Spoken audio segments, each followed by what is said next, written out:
Christmas. Sa Matthew chapter 1 verses 18 to 23, dinhi makita nato ang hulagway kung saan ang atong Ginoong Kristo ay gipakita na sa atong Ginoong Dios nga siya matawo.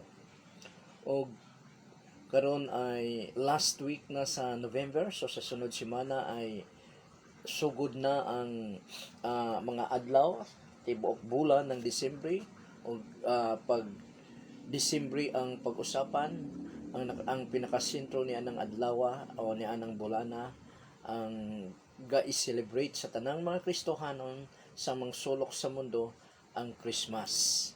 So asa ba kinigikan ang Christmas nganong halos tanan o dili man tanang mga Kristohanon ga-celebrate man gyud sa Disyembre nga mao ang celebration sa Christmas. So asa ba kinigikan ang Christmas? Christmas. Ang Christmas nataw diha kang Hesukristo. Christmas or festival. So kung wala si Jesus Christ, walay nahitabo nga Christmas unta. So gumikan kay nataw si Jesus Christ, nataw usab gikan kaniya ang Christmas. Mao kini ang tinuig nga celebration nga kung saan gi-celebrate sa tanang mga Kristohanon ang kapanganakan sa atong manunubos nga si Ginoong Hesukristo. Mao sab kini ang bulan sa tibuok tuig nga kung saan nakasentro ang love dinhi dahil Christmas nga ang atong Ginoong Hesukristo naghulagway sa gugma. Muna nga gina-celebrate ang gugma sa atong Ginoong Dios nga gihatag niya ang iyang bugtong anak para ang tao maluwas kung siya motuo sa atong Ginoong Hesukristo. So, nataw ba yun ang Ginoong Hesus sa December 25 dahil ang celebration sa Christmas, ang pinakasentro ng celebration sa pag-celebrate sa Christmas ay 25 or 24 pa lang sa gabi, iwa na itulugay ang uman para paingon sa 25. So, nataw ba yun ang atong Ginoong Hesukristo sa pizza 25 ng Disyembre? So, dahil dili na nato makita sa pulong sa Ginoo sa Word of God, gipakita lang dito nga natawo siya diha sa pasungan, natawo siya sa kapanahonan sa paghari ni Augusto Caesar, kung masayop, matod pa sa Lucas chapter 1. So, ang atong pangutanon din ang mga church fathers sa Christianity sa 1st century AD. Ang mga church fathers wala magkahiusa sa ilang pagtuo mahitungod sa adlaw natawhan sa atong Ginoong Hesukristo. Si Clement of Alexandria miingon nga April 20 nataw ang atong Ginoong Hesukristo. Pero si Epiphanius nag-ingon nga sa Egypt og sa ilang pagtuo nga si Jesus nataw sa January 6. So, kining January 6 muning tatlong hari, celebration sa tulo ka hari. Pero some of sa Egypt gi-celebrate nila ang Christmas sa January 6 during the church fathers ni siya. Ang mga Greeks naman wala mag-celebrate sa Christmas until sa 386 AD or Anno Domini or the Day of the Lord. So sa 386 pa sila AD ay unang pag-celebrate nila sa kapanganakan sa atong Ginoong Hesukristo. Matod pa ni Chrysostom sa iyang sermon sa 386 AD, miingon, "It is not 10 years since this day was clearly known to us, but it has been known from the beginning to those who dwell on the west." So, ang mga Kristohanon sa East to West, medyo nagkasumpaki ang ilang pagtuo may tungod sa pagkatao sa atong Ginoong Kristo. Munang ang Greeks ay nag-celebrate sila dinhina sa 386 AD. Sila nagsugod pag-celebrate sa Christmas. Ang Roman Catholics ga-celebrate sa tulo ka misa sa adlaw sa Christmas during the midnight, sa kadlawon og sa adlaw, daytime. So muning tulo ka misa nga offer o ginabuhat sa mga pare o sa pare sa panahon ng December 25. Daghan dili mga Kristohanon mibuhat usab sa ilang celebration sa Christmas. So bisag ang mga ubang mga Kristohanon wala makahibalo kung unsa bagid ang Christmas, as long as December 25 ilang gi-celebrate ang Christmas. 24 pa lang gi-celebrate na nila. Grabe na nga handaan, grabe na nga inuman, grabe nga celebration. Kadalasan they are celebrating Christmas without the gigikanan ni ana nga Christmas ang atong Ginoong Kristo. Gina-celebrate nila sa ang pizza o ang adlaw niya sa Disyembre, pizza 25, pero murag ang Ginoong Kristo ay layo ra kaayo sa ilang celebration. The use of lighted tapers reminds us of the Jewish Feast of Purification nga makita nato sa Christmas. Ang paghatag og mga regalo was a Roman customs, ug ang Yule tree and Yule log are remnants of old Teutonic nature worship.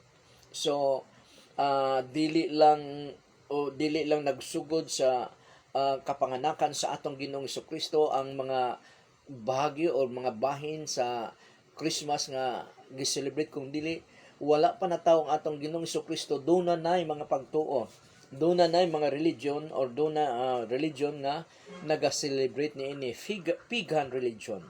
Mao kini ang nagkalain-lain nga hulagway sa mga tao nga ga-celebrate sa Christmas. Ang pangutana, unsa ba ang significance sa Christmas sa mga Kristohanon? Dahil ang Christmas ay ang pinanggalingan sa Christmas ay ang atong Ginoong Kristo nga mausab ang pinanggalingan sa Christians. So unsa ba ang significance nining celebration nining Christmas sa mga Kristohanon? Unang-una, makita nato nga ang kapanganakan sa atong Ginoong Kristo ay usa ka dakong milagro. So kung atong ibase, makita nato nga ang atong Ginoong Kristo, ang atong Ginoong Dios, dunagoy mga milagro nga pagabuhaton sa atong pagkatao. Muna nga matod pa sa Matthew chapter 1 verses 18 to 20, gihulagway dinhi ang pagburos ni Virgin Mary or ni Mary kang Jesus Christ. Matod pa sa verse 18, mao kini ang kaagi sa pagkatao ni Hesukristo. Ang iyang inahan nga si Maria niadtong panahon na gitakda nga maminyo kang Jose. So to the Roman Catholic ay si Jose ug si Maria ilado gikayo nila. Mas ilado pa nila si Jose, ang kinabuhi ni Joseph and Mary kay ni Jesus Christ. Apan sa wala pa sila magtipon, so wala pa sila nagtipon isip mag-asawa, nakamatikod si Maria nga nagsabak siya pinaagi sa gahom sa Espiritu Santo. So namatikdan ni Maria nga nagbuntis din siya, naburo siya pinaagi sa Espiritu Santo. Sa The Gospel of Luke dito gipakita kung paano naglukob ang Espiritu Santo sa pagkatao ni Maria, munang ang resulta buntis si Mary bisag wala siya makaagi sa natural nga male and female sexual relationship tungod sa milagro nga gibuhat sa atong Ginoong Dios through the Holy Spirit. Through the Holy Spirit. Verse 19. Si Jose nga iyang pamanunon tao nga matarong, og dili buot nga pakaulawan niya si Maria. At ubangan sa mga tao busa, nagplano siya sa pagpakigbulag kaniya sa hilom. So makita nato ning ang giingon dinhi nga si Joseph ay maayong tao, matarong nga tao. Dili daw niya buot nga pakaulawan or batuhon si Mary dahil sa dahil sa nahitabo kay Mary nga wala pa gani sila nag-uban ni Joseph nga gitakdang pamanunon ni Maria, pero nagburos na siya parang nangangalunya parang nangangalunya nga si Mary dahil lahi ang type sa kasalan sa mga Hudyo kay sa Pilipinas. Sa Hudyo kay naka-engage pa lang ang babae ngadto sa lalaki o nag-engage pa lang silang duha, parang magtiayo na gid sila. Muna nga pwedeng patyon si Mary sa katawhan, batuhon siya, dahil parang nangangalon niya siya, dahil wala pa nga sila magtipon ni Joseph na kita na nga nagbuntis siya. Pero ang iyang gibuntis, dili sa natural nga pamaagi, kung dili through the Holy Spirit. Verse 20, samtang nagunahuna siya, si Joseph, mipakita kaniya ang usa ka anghel sa Ginoo, pinaagi sa damgo ug mingon, Jose, kaliwat ni David, ayaw kahadlok sa pagpangasawa kang Maria, kay siya nagsabak pinaagi sa gahom sa Espiritu Santo. So, ang plano ni Joseph nga sikreto niyang bulagan si Mary, i-divorce si Mary, ay nahunong tungod sa pagpakita sa anghel sa atong Ginoong Dios kaniya og gi-explain kung paanong nagsabak nagbuntis si Mary. Munang wala na niya ipadayon ang iyang plano nga buwagan si Mary, kung dili siya ay misunod sa mando sa kalooban sa atong Ginoong Dios through the Holy Spirit nga giingon sa usa ka anghel pinaagi sa iyang damgo. Si Maria nga human mother ni Jesus o inahan ni Jesus, nagburos bisan siya usa pa ka berhen. So samtang si Jesus ay gibuntis ni Mary, ay wala gid siya hilabti ni Joseph. Wala sila mag-agi sa normal nga ginabuhat sa mga magtiayon, sa mag-asawa. Pero matud pa sa Matthew chapter 1 verse 25, matud pa din apan wala niya hilabti si Maria, hangtod nga siya nanganak. Hangtod nga si Maria daw nanganak, ibig sabihin wala nagpabilin nga virgin si Mary, dahil klaro man kaayong giingon dinhi sa Matthew chapter 1 verse 25, apan wala niya hilabti si Maria hangtod nga siya nanganak. Unya gignganlan ni Jose ang bata og Hesus. Ibig sabihin nga wala lang niya hilabti si Mary sa kapanahonan nga gibunti si Jesus, pero pagkahuman og panganak ni Mary ay nanginabuhi sila sa normal nga pamaagi, normal nga panghitabo sa usa ka magtiayon. Gani sa Lucas gipailaman dito sa pulong sa Ginoo kung kinsa ang mga igsuon ni Hesus. Doon na siya igsuon nga si James. James is the human author of the Gospel of James or the Epistle of James. Doon na siya igsoon nga ngalan og Jude, human author gihapon sa the Epistle of Jude, ug doon na siya maigsoon nga mga babae. Muna nga klaro ang 125, apan wala niya hilabti si Maria, wala hilabti ni Joseph si Maria, hangtod nga siya nanganak. Unya ginganlan ni Jose ang bata og Hesus.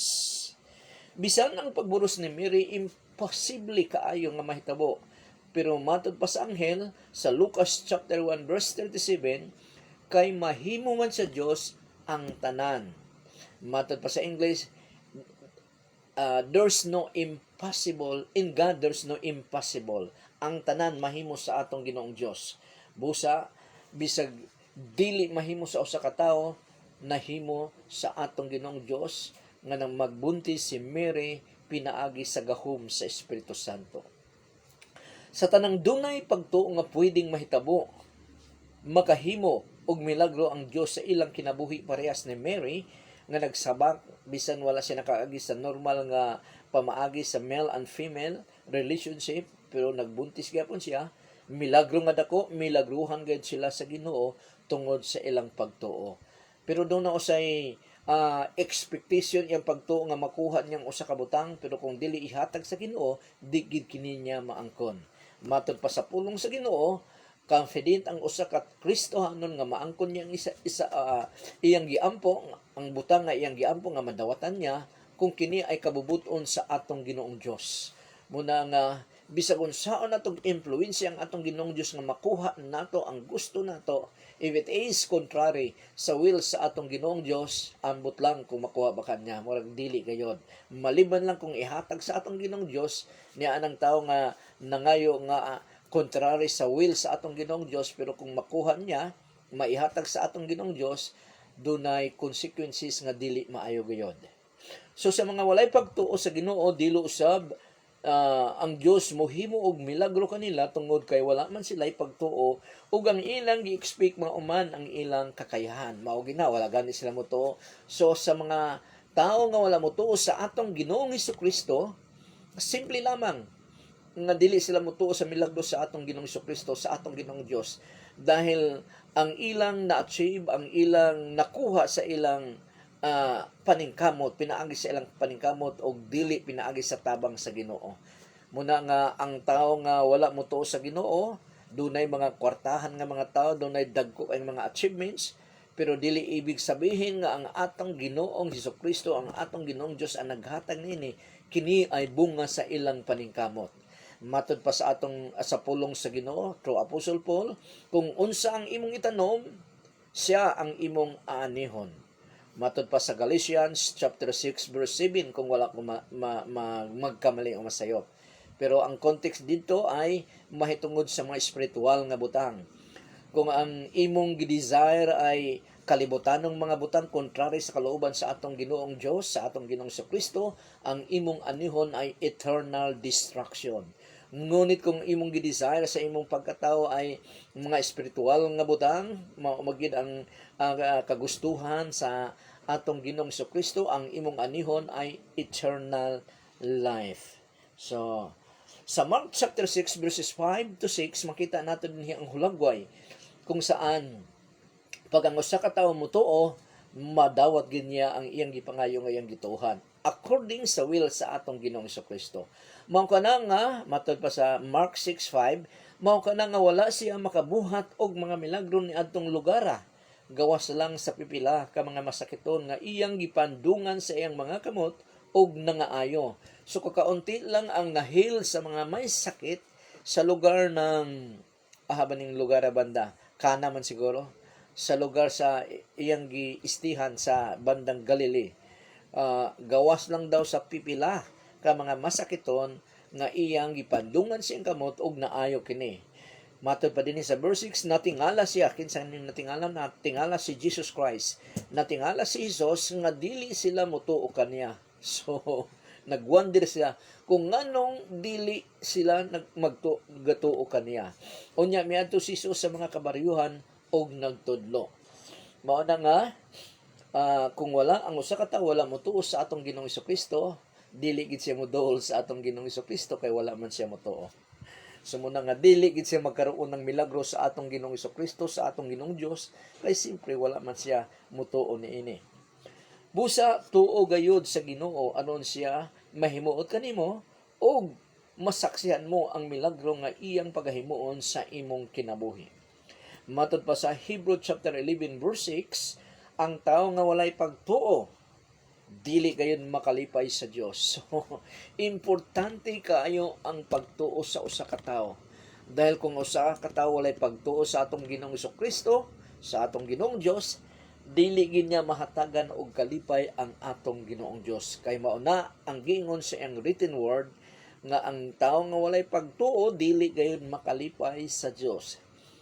Tungod kay bisan kinsa nga moduol sa Dios kinahanglan motuo nga adunay Dios ug motuo sab nga siya ang mohatag og ganti ngadto sa mga nagapangita kaniya. Simpre naman, ang walay pagtuo sa atong Ginoong Dios, ang walay pagtuo sa atong Ginoong Kristo, dili gayud mo duol sa atong Ginoong Kristo pinaagi sa mga pag-ampo kay wala man siya motuo. Mulang nakasimple munang dili gid siya makahatag og kalipay sa atong Ginoong Dios matod pa niya sa iyang written word. So ikaduha, unsa ba ang significance sa Christmas sa mga Kristohanon? So makita nato dinhi sa Matthew chapter 1 verse 21, manganak siya batang lalaki. So ang giingon dinhi manganak siya si Mary. Manganak siya batang lalaki ug nganli siya Hesus kay luwason niya ang iyang katawhan gikan sa ilang mga sala, sa ilang kasalanan. So, muna nga kini nga promise sa atong Ginoong Dios nga magkaroon ng salvation o savior ang katawhan labi na gyud sa bansang Israel. Ang katawhan ay dugay ra kaayo kini nga saad sa atong Ginoong Dios sa sangkatauhan, sa mga iyang katawhan. Dugay ra kayo ni siya. Muna nga Christmas fulfills God's promised salvation. Kung walay Christmas, walay kaluwasan. Kaya ang naghimo sa kaluwasan, ang gigikanan naman sa Christmas, nga mao ang atong Ginoong Hesukristo. Muna nga sa Genesis chapter 3 verse 15, mauni ang unang saad mahitungod sa salvation sa mga tao nga mutuo sa atong Ginoong Hesukristo. Matod pa din sa Genesis chapter 3 verse 15, himuon kong magkaaway ikaw ug ang babae. So, kining Genesis chapter 3 verse 15, ang context na ini ay ang pagpakasala ni Adan and Eve tungod sa lingla sa yawa. Muna nga kining verse 15 ay mauna ni ang punishment sa yawa, punishment sa kay Eva o kay Adam. So matod pa sa verse 15, ang naatubang dinhi ang yawa, matod pa sa Ginoo sa yawa, himuon kung magkaaway ikaw ug ang babae, ug mahimong kaaway ang imong kaliwat ug ang iyang kaliwat. So kinsa man ning kaliwat sa yawa? Ang mga yawanong tao nga sige gayawa-yawa. Kinsa man ni ang mga kaliwat sa babae? Ang kaliwat sa babae ay ang mga Kristohanon, ang mga matin-anon nga Kristohanon. Magkaaway daw sila. Nganuman dahil dili sila magkahiusa sa ilang pagtuo. Munang giingon, og mahimong kaaway ang imong kaliwat sa yawa, og ang iyang kaliwat sa babae nga mga Kristohanon. Dugmukon niya ang imong ulo. So kinsay mudugbok sa ulo sa yawa, dugmukon niya ang imong ulo, og paakon mo usab ang iyang tikod. So makita ni nato sa estatwa sa Roman Catholic kay Virgin Mary nga gitumba niya ang yawa o nga nagsimbolo sa yawa, o yawa nagsimbolo sa halas nagsimbolo sa yawa, gitumba niya. So pero ang klaro nga interpretation din ang mudugmok sa ulo sa yawa ay ang atong Ginoong Hesukristo. Na-destroy ang yawa, napildi ang yawa tungod sa gibuhat sa atong Ginoong Hesukristo didto sa cross ng Kalbaryo. Matod ba dinhi, dugmukon niya ang imong ulo sa yawa, ug paakon mo usab ang iyang tikod. So dunay makasalig kita nga ang Ginoo motuman gyud sa iyang mga promises, ug muhatag gid siya og mga milagro ngadto sa mga tawo nga nagatuo kaniya. So ikatulo, unsa ba ang significance sa Christmas sa mga Kristohanon? Ikatulo,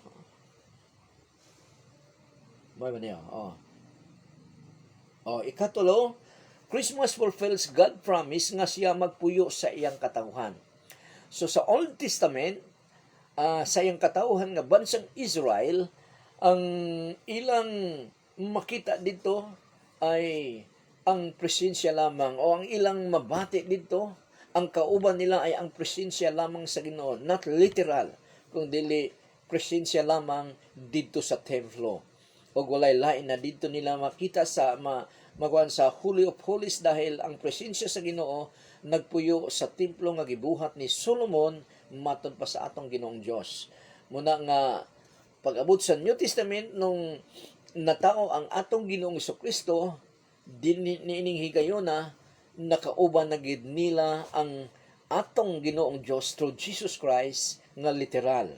Matod pa dinhi sa Matthew chapter 1 verse 23, ang usa ka putli nga batan-ong babae magsabak unya manganak og batang lalaki. Nganlan siya Emmanuel, nga sa ato pa ang Dios ania kauban kanato. So kini nga panagna sa kini nga panagna nga natupad din sa Matthew chapter 1 verse 23 ay gikan ni sa Isaiah chapter 7 verse 14, nga ang batan-ong babae din sa RSV translation ay ang si Virgin Mary nga usa ka birhen. Matod pa sa Isaiah chapter 7 verse 14, busa ang Ginoo gayud maoy mohatag kaninyog timaan, o kini mao ang usa ka batan-ong dalaga, virgin niya sa ubang translation, NIV translation, pero dinhi sa RSV translation ay batan-ong dalaga nga manamkon og manganak og usa ka batang lalaki, og nganlan siya Emmanuel, nga sa ato pa God with us. Ang Dios ania uban kanato. Sumuning promise sa atong Ginoong Dios from the Old Testament, matod ko pa kanina, wala nila makauban ang atong Ginoong Dios literally. Pero sa New Testament, sa kapanganakan sa atong Ginoong Kristo, literally nakauban nila sa tawhanong kahimtang gayud ang atong Ginoong Dios through Jesus Christ. Nang ang atong Ginoong Kristo ay misaka na sa langit, wala mag-inosara o wala mahimong ilo, tuwapos daw ang mga Kristohanon kung dili nangayo ang atong Ginoong Kristo nga og makapuli nga sama kaniya ang Espiritu Santo. Matod pa sa John chapter 14, kung ako nagkamali, verse 15, 16 to 17, nga ang Espiritu Santo daw ay is with us. Nga kauban kanato kanunay and in us, nga niya siya sulod sa atong mga kasing-kasing pinaagi sa pagtuo hangtod sa kahangturan. So muna nga, bisag wala na si Jesus Christ, anaa gyapon ang Espiritu Santo nga puli sa atong Ginoong Kristo nga mga guide, mga tabang kanatong mga Kristohanon. Ug magpuyo daw kini hangtod sa mga Kristohanon.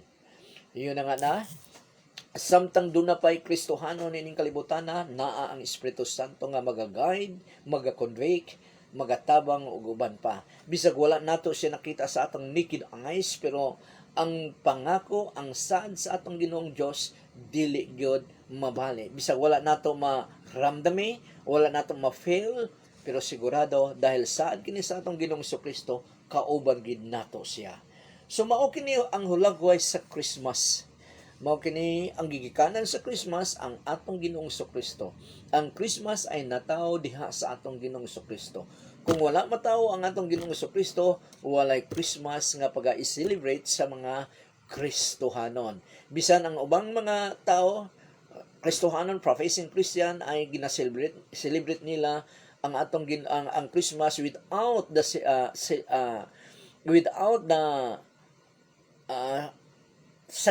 without the Ginoong Hesus mismo, pero maulang gihapon basta gi-celebrate nila. Pero kitang tinud nga mga Kristohanon, ang atong gina-celebrate dili ang pizza, dili ang adlaw, kung dili ang pagtuon nato sa atong Ginoong Kristo nga naagid siya ay buhi sa atong tagsa-tagsa kapag katao.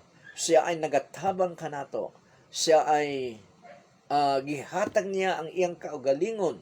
Nagpakatao siya para mamatay para kanatong mga matinud-anon nga mga Kristohanon. So dinhi lang kita kutob og manausab sa mga sumunod nga mga adlaw, padayon natong pagahisgutan ang Christmas season dahil papasok na kita sa December 2025 nga mao ang bulan ng Christmas celebration.